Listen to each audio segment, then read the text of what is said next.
Sutra Teratai yang Menakjubkan. Bab 13, Ajakan Penegakan. Xun Faxiang, Sutra Teratai episode 1360.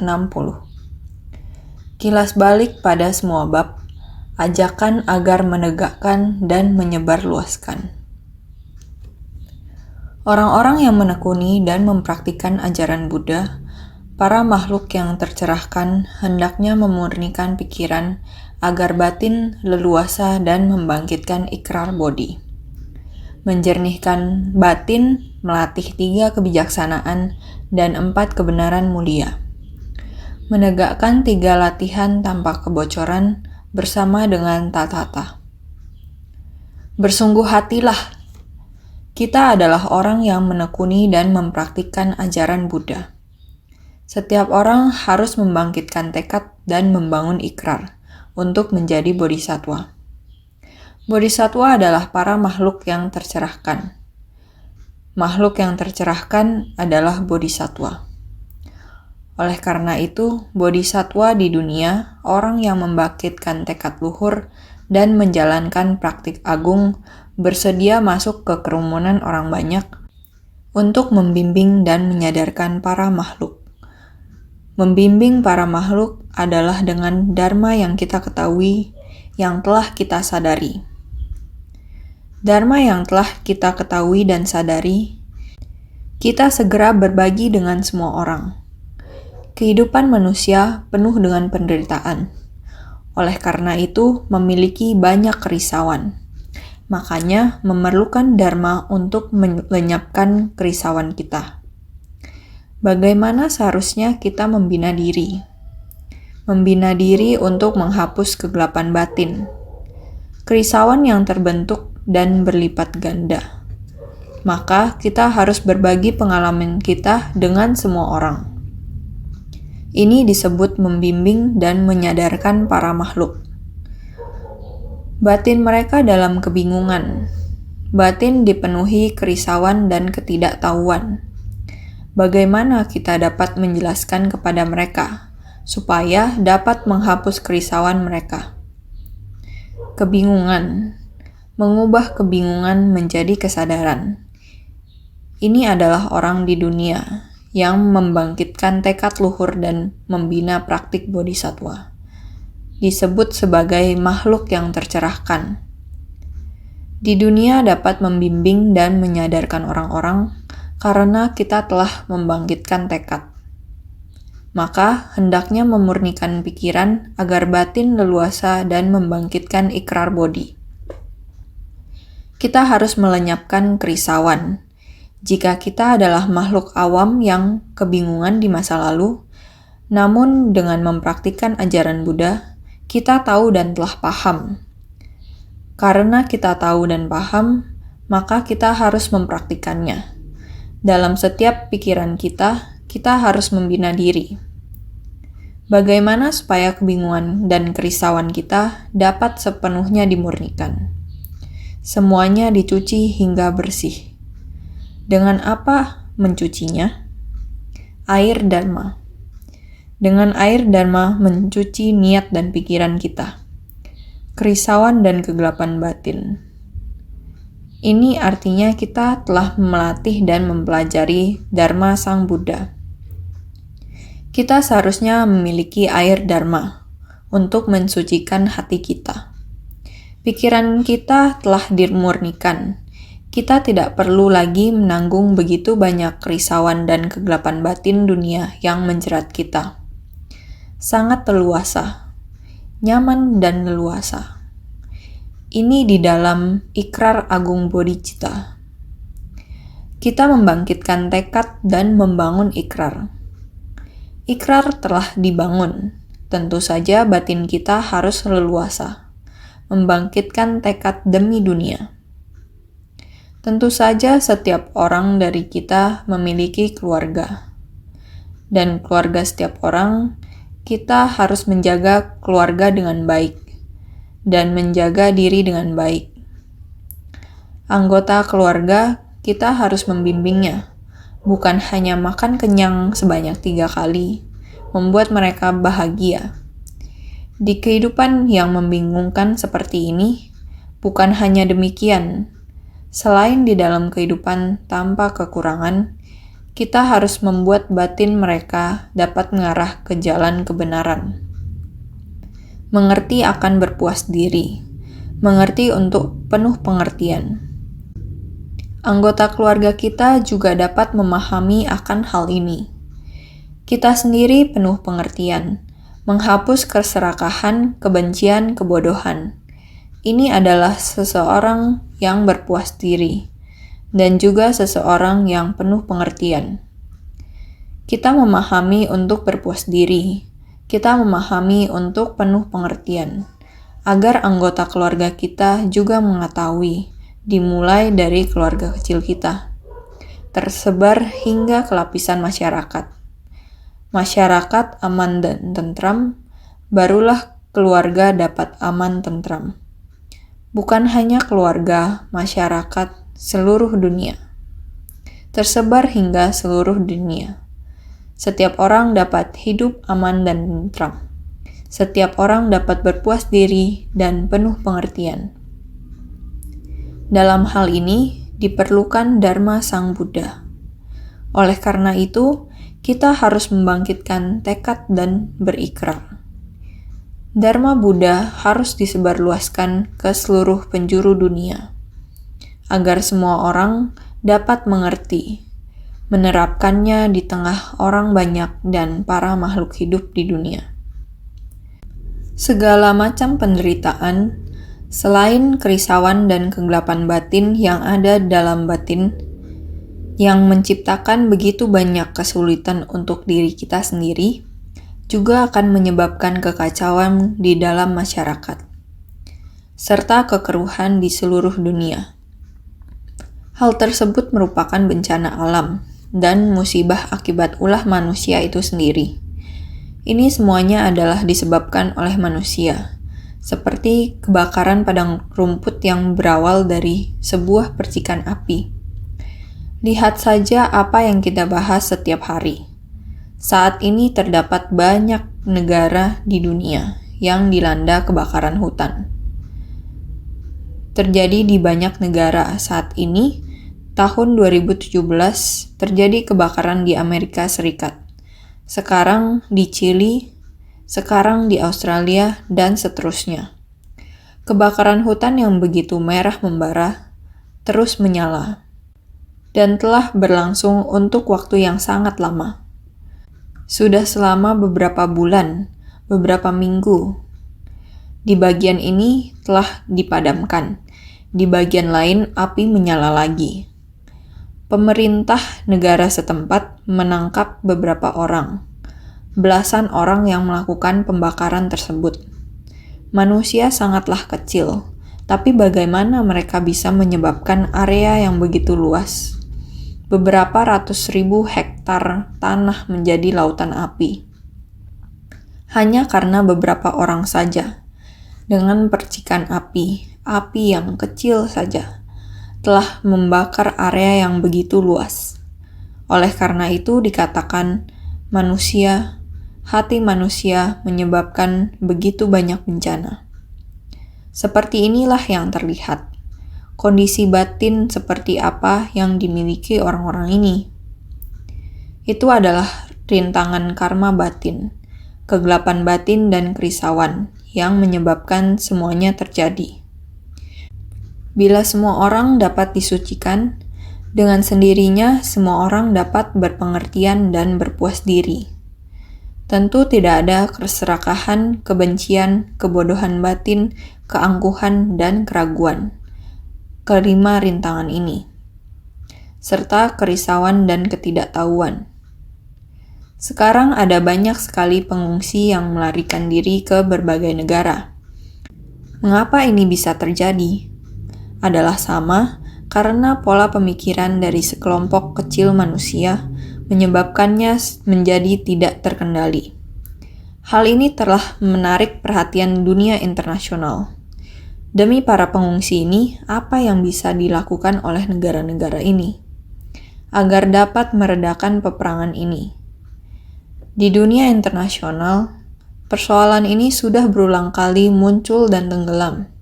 Harus bagaimana baru bisa berdamai? Bagaimana para pengungsi ini dapat kembali ke kampung halamannya dengan tenang? Tampaknya seberkas cahaya fajar akan segera menyingsing. Namun harapan tersebut dengan cepat pupus kembali. Prosesnya sedemikian rumitnya. Sebetulnya adalah amat sederhana, asalkan niat pikiran orang bisa disucikan. Masih ada persoalan apa yang tidak bisa diselesaikan. Melepaskan pendapat sendiri. Apa yang perlu diperdebatkan lagi? Keserakahan, kebencian, kegelapan batin dapat dilenyapkan. Semua persoalan dapat terselesaikan. Hidup berdampingan dengan damai. Bukankah ini adalah karena niat pikiran manusia yang tidak murni? Adalah karena demikian. Kita semua haruslah belajar Dharma Buddha sebaik-baiknya. Air Dharma yang membersihkan batin, kegelapan batin, dan kerisauan kita. Bagaimana agar batin kita dapat leluasa dan nyaman, dan juga agar batin semua bisa tenang. Semua orang dapat membangkitkan tekad untuk menjalankan ikrar agung bodhicitta, yaitu jalan bodhisattva. Berdiam di jalan bodhisattva. Bila dapat melakukan demikian, maka dunia ini akan aman dan leluasa. Jadi, kita orang-orang yang menekuni dan mempraktikkan ajaran Buddha seharusnya menjernihkan batin, melatih 3 kebijaksanaan dan 4 kebenaran mulia. 3 kebijaksanaan yaitu mendengarkan, merenungkan, mempraktikkan. Harus banyak mendengar, banyak merenungkan, harus benar-benar membina diri. Ini adalah 3 kebijaksanaan. Harus bagaimana mendapatkan kebijaksanaan yang murni dan tidak ternoda? Memurnikan pikiran agar batin leluasa. Kita harus menjernihkan batin, melatih 3 kebijaksanaan. Mendengar, merenungkan, mempraktikkan. Dengan sendirinya, segala kerisauan dunia, karena kita ada mendengarkan Dharma, kita menjadi sangat jelas, benar-benar direnungkan. Dari mana datangnya kerisauan dan kegelapan batin yang demikian ini? Kita harus benar-benar merenungkannya, mendengarkan, merenungkan, mempraktikkan. Ini adalah samadhi. Jika batin kita bisa tenang, dengan sendirinya bisa membangkitkan dan membuka jiwa kebijaksanaan setiap orang. Maka kerisauan dan kegelapan batin tidak akan tumbuh kembali dalam batin kita. 4 kebenaran mulia. Semua orang sudah jelas dan memahami penderitaan duka, sebab penderitaan samudaya, lenyapnya penderitaan niroda, dan jalan menuju lenyapnya penderitaan marga. Di kehidupan manusia sangat banyak penderitaan. Ini semua berasal dari kerisauan dan kegelapan batin manusia, merupakan akumulasi dari sebab penderitaan, sehingga menderita. Harus bagaimana melenyapkan penderitaan, yaitu harus membina diri di jalan menuju lenyapnya penderitaan. Ini adalah 4 kebenaran mulia. Saya setiap hari membabarkan Dharma ini. Di dalam pembahasan Sutra Teratai, semua Dharma yang dibahas tidak satu pun yang terlepas dari Dharma atau kebenaran ini. Membangkitkan bodhicitta, menjernihkan hati manusia, mengajak dan membimbing semua orang, mendengarkan, merenungkan, mempraktikkan. Memahami 4 kebenaran mulia. Bukankah ini berarti setiap hari di dalam Dharma yang kita pelajari mencakup keberadaan Dharma itu sendiri? Kita harus menegakkan 3 latihan tanpa bocor, bersama dengan tatata. 3 latihan kita adalah sila, samadhi, dan prajna. Sila, samadhi, prajna adalah 3 latihan. Kita harus menegakkan 3 latihan tanpa bocor. Harus menaati sila tanpa bocor, samadhi tanpa bocor, prajna tanpa bocor. Ini harus dari mendengarkan, merenungkan, dan mempraktikkan. Sutra yang kita dengar berdiam di dalam batin kita, dan kita menerapkan dalam kehidupan kita. Ini adalah mendengarkan, merenungkan, dan mempraktikkan. Dalam kehidupan sehari-hari, kita menghadapi orang dan materi. Kita harus berusaha meningkatkan kewaspadaan kita di dalam 4 kebenaran mulia. Penderitaan manusia bersumber dari kegelapan batin. Setiap ucapan kita, setiap tindakan kita, setiap pikiran yang muncul dalam batin, semuanya adalah sumber akumulasi penderitaan. Jadi kita harus memperhatikan ucapan kita dan perilaku kita. Terutama setiap pikiran yang muncul dalam batin ini dalam kehidupan kita. Kita harus menerapkan semua ini. Jika kita bisa demikian, berarti kita senantiasa berada dalam 3 latihan tanpa bocor. Demikian kita ingin kembali pada sifat hakiki tatata. Tidaklah sulit. Kita telah membahas bab 12 dari Sutra Teratai. Dalam bab 12 ini, Dharma yang diajarkan semuanya berada dalam kehidupan kita sehari-hari. Jadi, Buddha membabarkan Sutra Teratai menggunakan aspek jejak dan aspek pokok. Dalam aspek jejak adalah jejak kaki. Jejak kaki yang kita tinggalkan, kita pernah mengalaminya. Dharma yang dibabarkan oleh Sang Buddha, demikian kita mendengarnya dan merasakannya. Ini disebut aspek jejak. Buddha menggunakan metode ini untuk membimbing kita memasuki pintu selangkah demi selangkah. Aspek jejak demikian kita memasukinya. Ketika Buddha membabarkan Sutra Teratai menggunakan aspek jejak untuk menuntun para Sravaka, bagi ketiga kapasitas, unggul, menengah, dan rendah. Dari awal sampai akhir dibagi menjadi 3 putaran. Disebut 3 putaran pembabaran Dharma. Yang pertama, pembabaran dengan teori. Yang kedua, pembabaran dengan perumpamaan.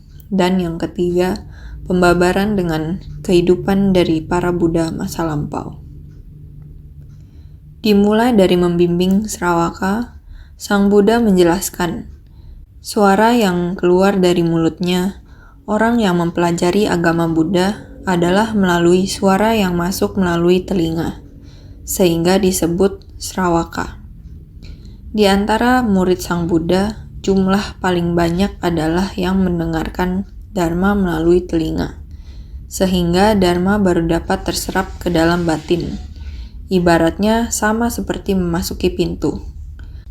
Oleh karena itu, bagi ketiga kapasitas, unggul, menengah, dan rendah, memiliki 3 kapasitas juga disebut sebagai 3 kapasitas. Dari awal sampai akhir dibagi menjadi 3 putaran, disebut 3 putaran pembabaran Dharma. Sebelumnya kita telah membahas 3 putaran. Setelah 3 putaran ini dilalui, sehingga disebut 3 putaran pembabaran Dharma. Kita telah berada di dalam bab 12, telah melewati 3 tahapan aspek jejak. Jejak kaki yang kita tinggalkan, 3 putaran ini adalah 3 putaran pembabaran Dharma. Yang pertama adalah pembabaran dengan teori. Pertama dari 3 putaran pembabaran Dharma adalah pembabaran dengan teori. Kepada Sariputra, seorang yang memiliki kapasitas unggul, langsung mengajarkan kebenaran sejati daripada Dharma yang menakjubkan, membuatnya agar memahami dan memasuki kendaraan tunggal, meliputi bab metode terampil dan bab perumpamaan. Pembabaran Dharma adalah demi Dharma. Buddha demi membabarkan Sutra Teratai yang menakjubkan, sebelum memulai membabarkan, terlebih dahulu membabarkan Sutra Makna Tanpa Batas. Setelah menyelesaikannya, kemudian mulai duduk samadhi memancarkan cahaya. Bab pendahuluan dimulai dari Manjusuri dan Maitreya. agar membuat semua orang mengerti terlebih dahulu. Sang Buddha ingin membabarkan Dharma sekarang. Seharusnya ada benih sebab dan kondisi pendukung yang besar. Ini digambarkan pada bab pendahuluan. Demikianlah ini berlalu. Selanjutnya, ketika Sang Buddha bangun dari samadhi, beliau mulai terus-menerus memuji, sampai pada bab metode terampil.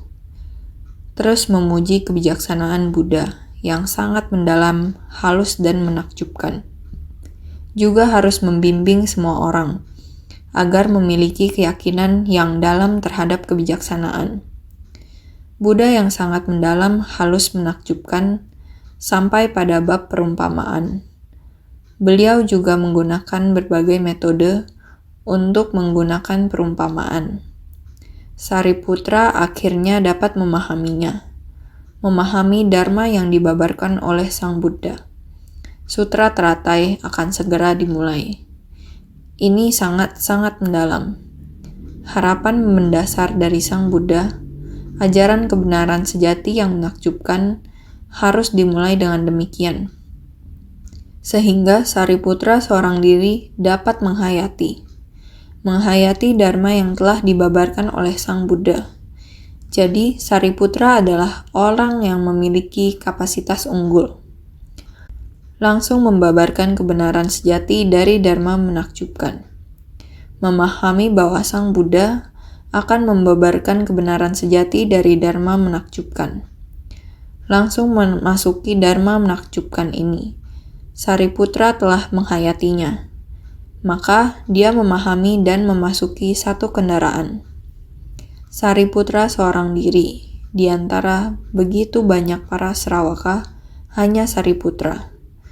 Juga harus melaluinya berkenaan dengan bab 2 metode terampil dan bab 3 perumpamaan. Sariputra harus melalui bab 2 metode terampil dan bab 3 perumpamaan. Demikian Sariputra akhirnya dapat memahaminya. Buddha akan memberikan peramalan kepada satu orang ini. Ini adalah pembabaran dengan teori. Inilah putaran pertama. Kedua dari 3 putaran pembabaran Dharma adalah pembabaran dengan perumpamaan kepada Mahakasyapa dan lainnya berempat yang memiliki kapasitas menengah.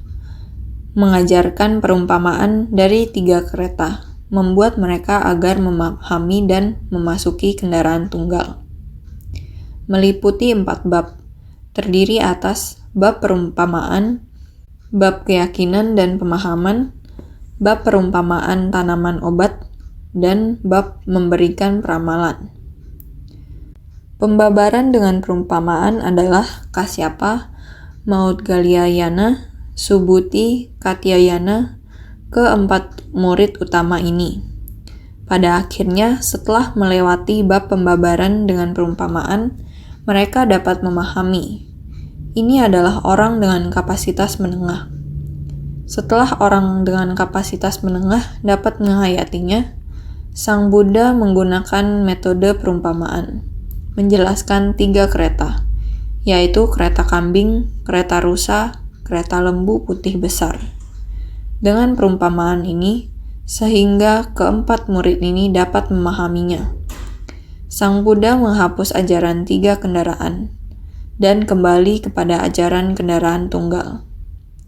Memulai pengajaran dengan metode terampil, untuk menunjukkan ajaran sejati, yaitu ajaran kendaraan tunggal. Keempat murid ini akhirnya dapat menghayati dan memahaminya, sehingga setelah melalui bab perumpamaan, bab keyakinan dan pemahaman, bab perumpamaan tanaman obat, kemudian bab memberikan peramalan. Kemudian memberikan peramalan kepada 4 murid ini. Putaran ketiga adalah kehidupan dari para Buddha masa lampau. Pembabaran dengan kehidupan dari para Buddha masa lampau. Ketiga dari 3 putaran pembabaran Dharma adalah pembabaran dengan kehidupan dari para Buddha masa lampau. Kepada para Sravaka lainnya yang memiliki kapasitas rendah, mengajarkan jalinan jodoh lampau pada masa Buddha Mahabhijna Jana Bibu, membuat mereka agar memahami dan memasuki kendaraan tunggal, adalah bab perumpamaan kota gaib, bab 500 murid menerima peramalan, dan bab memberikan peramalan bagi yang masih dalam tahap belajar, yang telah melampaui tahap belajar. Pembabaran dengan kehidupan dari para Buddha masa lampau adalah untuk Sravaka. Kapasitas unggul dari Sariputra, kapasitas menengah adalah 4 murid utama. Berikutnya masih terdapat beberapa orang yang belum dapat mengerti, yaitu orang dengan kapasitas rendah. Untuk itu, membabarkan masa lampau tentang Buddha Mahabhijna Jana Bibu. Pada zaman itu, jodoh pada saat itu, Buddha Sakyamuni sejak kalpa butiran debu adalah salah seorang dari 16 pangeran yang berikrar untuk membabarkan Sutra Teratai. Demikian terus sampai sekarang. Ini terdapat dalam bab perumpamaan kota gaib. Berharap orang-orang dengan kapasitas rendah ini, mereka dapat mengerti dan menerimanya. Melalui bab perumpamaan kota gaib ini, akhirnya orang dengan kapasitas rendah pun dapat memahaminya. Sehingga Sang Buddha masih harus memberi peramalan bahwa kelak akan mencapai kebudaan kepada murid-murid berkapasitas rendah ini. Sehingga terdapat bab peramalan 500 orang murid, dan bab peramalan bagi yang masih dalam tahap belajar dan telah melampaui tahap belajar. Ini semua adalah untuk orang-orang yang berkapasitas rendah. Melewati begitu banyak proses, akhirnya baru bisa memahami ajaran kendaraan ini. Setelah melewati begitu banyak proses, kapasitas unggul, kapasitas sedang, dan kapasitas rendah, Sang Buddha yang menggunakan ketiga tahap ini secara berturut-turut membimbing orang berkapasitas unggul, kapasitas sedang, dan kapasitas rendah. Pembabaran dengan teori, pembabaran dengan perumpamaan, dan pembabaran dengan kehidupan dari para Buddha masa lampau menggunakan 3 tahap ini secara berurutan untuk menuntun para murid yang kapasitas unggul, menengah, dan rendah, sampai 3 putaran menjadi sempurna dan lengkap. Bagian pokok dari Sutra Teratai yang mengajarkan aspek jejak berakhir pada 3 putaran pembabaran Dharma ini. Jadi, ada 3 putaran. Putaran untuk yang unggul, menengah, dan putaran untuk yang rendah. Ada tahap untuk yang berkapasitas unggul, 1 tahap lagi untuk yang berkapasitas menengah, dan 1 tahap lagi untuk yang berkapasitas rendah. Dengan demikian, kapasitas unggul, menengah, dan rendah sampai 3 putaran menjadi sempurna dan lengkap.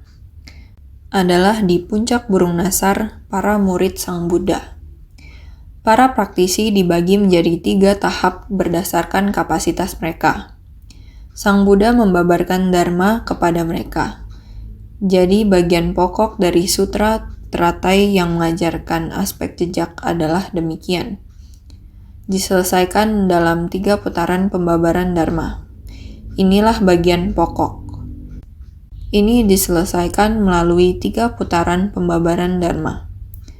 Sebelumnya telah dijelaskan, dalam satu kendaraan besar yang sejati dibagi menjadi 3 bagian. Sebelumnya dijelaskan kalau di dalam satu kendaraan besar yang sejati, seluruhnya terdiri 3 bagian. Bagian 1 secara langsung menjelaskan bahwa melalui ajaran sementara dan ajaran sejati, semua dari 3 kapasitas mendapatkan peramalan. Bagian 2 memuji orang-orang yang menegakkan Dharma dan secara jasmani tekun membina diri. Demi Dharma, menghimbau dan merekrut orang-orang untuk melatih, menegakkan, dan mempraktikkan sutra. Dalam bagian 3 selanjutnya dijelaskan bahwa demi menerima dan menegakkan kehendak terakhir, harus meninggalkan ajaran sementara dan kendaraan kecil, menegakkan dan mempraktikkan dharma sejati. Di 3 bagian ini, bagian pertama adalah menjelaskan bahwa melalui ajaran sementara dan ajaran sejati, semua dari 3 kapasitas mendapatkan peramalan. Ini baru bagian pertama. Bagian pertama, ketiga kapasitas memperoleh peramalan.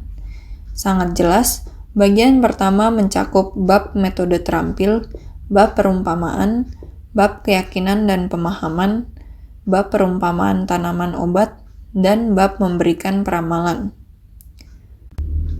Bab perumpamaan kota gaib, bab 500 murid menerima peramalan, bab memberikan peramalan bagi yang masih dalam tahap belajar dan yang telah melampaui tahap belajar. Keseluruhan begitu banyak bab. Dengan demikian, akhirnya membuat mereka yang berkapasitas unggul, menengah, dan rendah, mereka dapat memahami. 3 kendaraan semuanya kembali ke ajaran kendaraan tunggal. Adalah hanya ada jalan dari kendaraan tunggal. Yang ingin Sang Buddha berikan kepada muridnya bukan 3 kendaraan. Pada akhirnya adalah 1 kendaraan besar. Kereta lembu putih yang besar. Ini adalah Sang Buddha ingin murid-muridnya kembali ke tatata, yaitu menegakkan 3 latihan tanpa bocor bersama dengan tatata. Yang baru saja telah disampaikan kepada semua orang, kita semua harus bisa menghayatinya. Bagaimana dengan bagian kedua? Bagian kedua adalah memuji orang-orang yang menegakkan dharma dan secara dasmani tekun membina diri demi dharma. Menghimbau dan merekrut orang-orang untuk melatih, menegakkan, dan mempraktikkan sutra. Demi dharma, menggalang dana, mempertahankan sutra. Ini ada di bagian kedua, yaitu di bab guru dharma. Sang Buddha demi dharma tekun merekrut orang-orang. Makanya kita sering mengatakan mau merekrut orang-orang, juga menggalang hati. Suci menggalang dana untuk masyarakat miskin. Sebenarnya adalah untuk merekrut orang. Menggalang hati. Ada banyak orang, barulah mampu sedemikian luas sampai ke dunia internasional, sehingga orang yang menderita mendapat bantuan dari bodhisatwa dunia. Ini adalah merekrut orang. Terlebih lagi, harus menggalang hati, sehingga tergerak dan terharu, dan membuatnya ikhlas, bersumbangsih demi orang yang menderita. Prinsip kebenarannya sama. Mereka memuji orang yang menerima dan menegakkan dharma. Terdapat pada bab guru dharma. Pada bab guru dharma mengajarkan tentang merekrut, menghimbau dan merekrut orang-orang. Demi dharma merekrut orang. Demi dharma menghimbau dan merekrut orang-orang untuk melatih, mempraktikkan dan menegakkan sutra, serta mempraktikkan jalan kebenaran di dunia.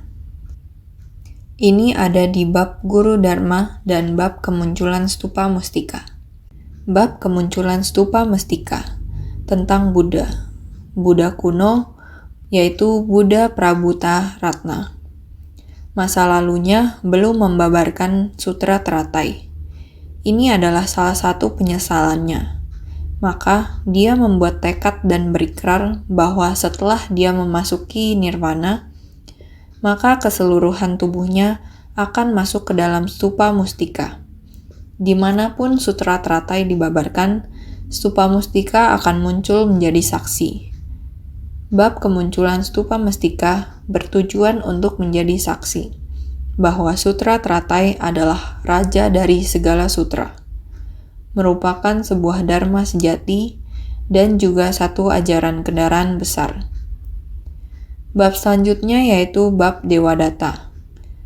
Dalam bab Dewadatta, bagaimana telah dijelaskan, menurut sutra semua Buddha mempunyai jalan yang sama. Demi mencari dan mencapai prinsip kebenaran, walaupun Sang Buddha dulunya adalah seorang raja, dia membuang statusnya sebagai raja dan mencari dharma. Demi mencari dharma, dia rela untuk bekerja sebagai budak dan mengalami banyak penderitaan. Semuanya demi mencari dan mencapai ajaran kendaraan besar. Dharma yang menakjubkan. Inilah bab Dewadatta yang menjelaskan tentang jalinan jodoh dari Buddha Sakyamuni dan Dewadatta. Dewadatta dalam kehidupannya sekarang, ketika ia ada di dunia bersama Buddha, demikianlah karena sebab dan kondisi masa lampau, sekarang ia bertentangan dengan Buddha. Meskipun ia juga menerima ajaran Buddha, tetapi juga merusak kelompok Sangha Buddha dan mencoba untuk melukai raga Buddha. Dewadatta adalah orang yang sangat jahat, namun ia memahami Dharma dengan jelas. Namun kerisauan dan kekotoran batinnya merintangi niatnya untuk menuju kemurnian. Ia tidak mempunyai tekad untuk memurnikan raga dan batinnya. Jadi, ia terhalangi oleh 5 rintangan: keserakahan, kebencian, kebodohan, keangkuhan, dan keraguan. Ia adalah makhluk yang belum tercerahkan, namun ia memahami Dharma dengan jelas. Sama seperti banyak orang di dunia yang memahami Dharma dan prinsip kebenaran. Ketika mereka mengajarkan tentang Dharma, Dharma ada dalam setiap ucapannya, dan yang diajarkannya adalah prinsip kebenaran. Namun tindakannya menunjukkan yang sebaliknya. Mereka melawan arus, meskipun Dharma ada dalam setiap ucapannya. Yang dilakukannya malah bertentangan dengan Dharma. Beginilah Dewadatta.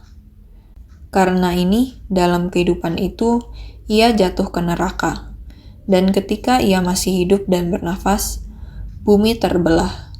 Dan ia jatuh ke jurang neraka yang dalam. Api membara. Semua orang bisa melihat bahwa ketika Dewadatta hendak melukai Buddha, bumi tiba-tiba terbelah, dan ia jatuh ke neraka. Pada masa itulah di persamuan Sutra Teratai, Buddha memberikan peramalan kepadanya. Ini menunjukkan bahwa Buddha memperlakukan musuh dan kerabat dengan setara. Masih di dalam bab Dewadatta. Terdapat putri naga lagi. Putri naga adalah berasal dari istana naga laut. Adalah spesies binatang, juga terlahir dengan penampilan dengan tubuh wanita. Dengan demikian, malah juga bertransformasi dan telah mencapai kebudaan. Ini di bab Dewadatta, adalah demikian wujudnya. Penampakan wujud dan masalah. Kemunculan masalah dan wujud. Agar semua orang paham Dharma. Selain memperlakukan musuh dan kerabat dengan setara, kasta panggilan semuanya setara. Tiada wujud aku, tiada wujud manusia, tiada wujud para makhluk, tiada wujud umur panjang. Semuanya tiada. Wujud penuh ilusi. Ini menunjukkan bahwa kehidupan di dunia semuanya hanya bersifat sementara saja. Tanpa wujud, tanpa jejak. Dengan sangat cepat sudah tiada. Inilah prinsip kebenaran yang sejati. Benar-benar prinsip kebenaran dari Dharma sejati, yaitu sifat hakiki yang demikian adanya. Dari mulai perumpamaan kota gaib, telah terus membicarakannya. Buddha datang adalah demi Dharma menakjubkan. Demi untuk membabarkan ajaran kendaraan besar. Ajaran kendaraan besar dirangkum dalam jalan kendaraan tunggal. Jalan kendaraan tunggal ini adalah kembali pada Sang Buddha yang tercerahkan seketika itu. Para makhluk semuanya memiliki sifat kebudaan. Setiap orang memiliki sifat hakiki. Setiap orang sejak masa tanpa awal sudah merupakan bawaan lahir. Dari semula telah ada. Ini adalah untuk membuktikan tidak ada perbedaan wujud. Tidak ada perbedaan bajik dan jahat. Tidak ada perbedaan karena berkumpul dengan sesuatu yang dibenci. Tidak ada perbedaan karena berpisah dengan sesuatu yang dicintai. Semuanya hanyalah jalinan jodoh para makhluk. Akumulasi kerisauan dan kegelapan batin adalah kehidupan yang sementara. Hukum karma itu hanyalah demikian. Ini untuk agar kita lebih jelas lagi. Kembali kepada kesejatian. Itu adalah lautan sifat hakiki yang tercerahkan. Sifat hakiki yang demikian adanya, setiap orang memiliki sifat hakiki. Jadi yang di depan telah mencapai sebuah tahap, di bawah ini dilanjutkan lagi, yaitu bagian 3. Yaitu, demi menerima dan menegakkan kehendak terakhir, harus meninggalkan ajaran sementara dan kendaraan kecil, serta menegakkan dan mempraktikkan dharma sejati. Dalam bagian 3 selanjutnya dijelaskan bahwa demi menerima dan menegakkan kehendak terakhir, harus meninggalkan ajaran sementara dan kendaraan kecil, serta menegakkan dan mempraktikkan dharma sejati. Adalah menerima arahan dari Buddha untuk meninggalkan ajaran sementara, menjunjung dan menegakkan dharma sejati. Ini dijelaskan dalam bab ajakan penegakan. Menegakkan sutra ini dan menjaga jangan sampai lupa, hilang, aus, atau rusak. Seperti menerima dan menegakkan, membaca dan melafalkan, menyalin, menjelaskan, memberi persembahan, bersembah sujud, menghormati dan memuji, semuanya termasuk di dalamnya. Bab ini adalah bab ke-13. Mulai sekarang, Sang Buddha berharap apa yang beliau pesankan kita harus baik-baik meyakini, menerima, dan mengamalkan. Kita harus sepenuhnya menghapus ajaran sementara dan ajaran kendaraan kecil. Sekarang harus berhati-hati memasuki kendaraan besar dari dharma kebenaran tunggal.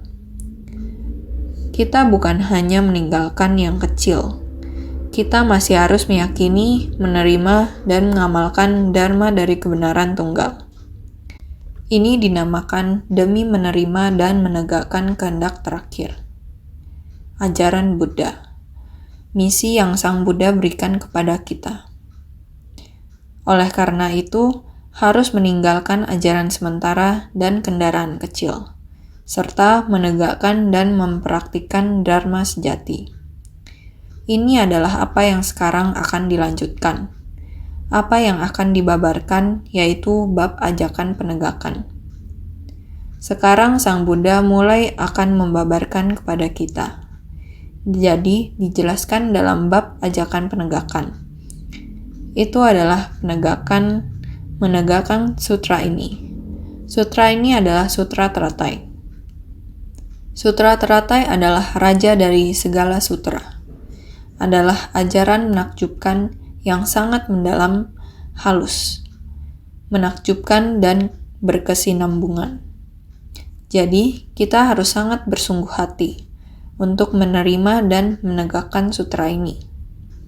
Menjaga jangan sampai lupa dan hilang, yaitu jangan melupakan, membuatnya hilang begitu saja. Teringat akan pesan seperti ini. Saya teringat dulu saat akan meninggalkan rumah, saat berada di Viara Chiun, ada seseorang umat Viara Chiun yang datang dan mengatakan, ada sebuah sutra teratai. Seseorang sedang membersihkan rumah. Dari bawah tempat tidur menemukan sutra teratai ini. Sutra teratai itu adalah sebuah kitab sutra yang sangat kuno. Katanya mau dijual ke pedagang barang antik. Shifu, apakah Anda hendak membelinya? Saya mendengar dia, umat dari Viara Chiun, menceritakan tentang sutra ini kepada Master Xiu Tao. Tiba-tiba hati saya sangat gembira. Saya pun berkata, saya beli. Saya membelinya begitu saja. Kala itu setelah saya beli, titip di Viara Chiun.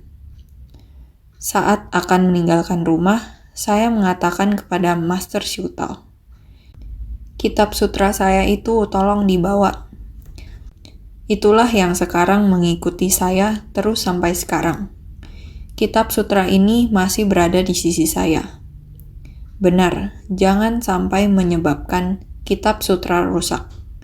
Maka itu, jangan lupa dengannya, dan jangan membuatnya jadi rusak. Kitab sutra ini benar-benar ditaruh di kolong tempat tidur orang, diambil, dibeli. Kitab sutra tersebut sudah dirayap. Ada sebagian kecil sudah hancur. Melalui penyimpanan dengan cara demikian, kitab sutra ini sudah rusak sedikit. Namun bagi saya, ini adalah mustika. Maka di Griya Chingse kita masih terdapat kitab sutra ini.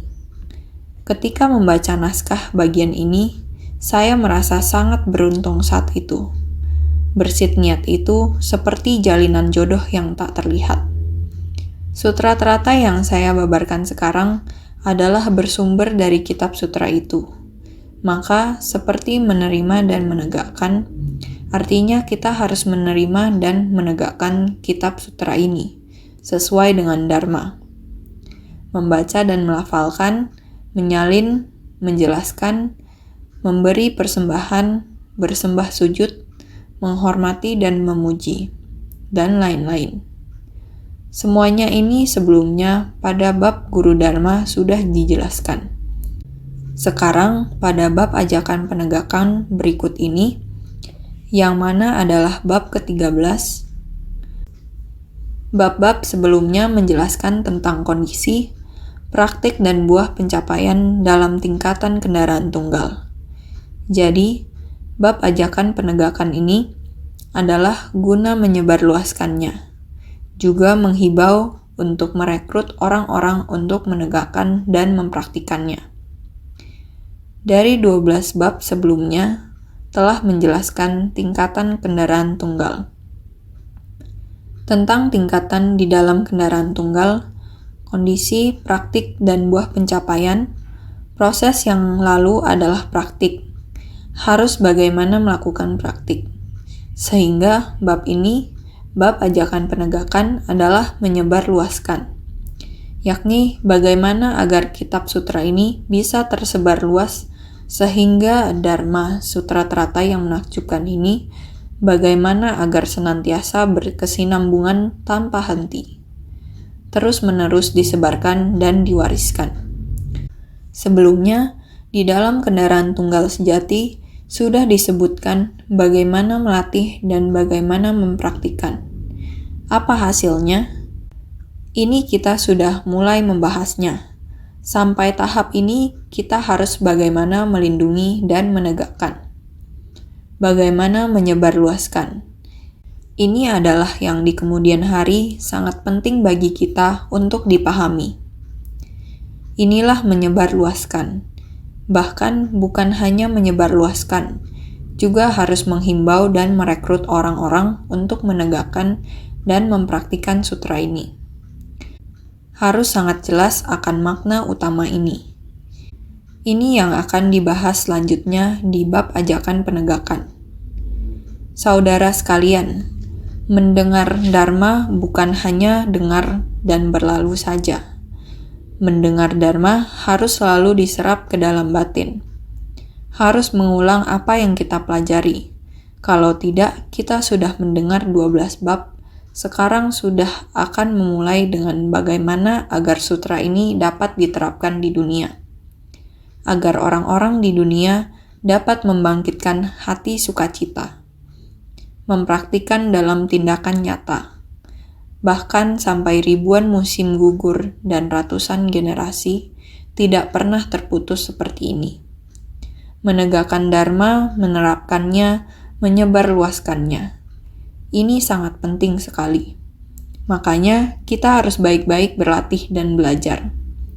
Berlatih dan belajar ajaran Buddha.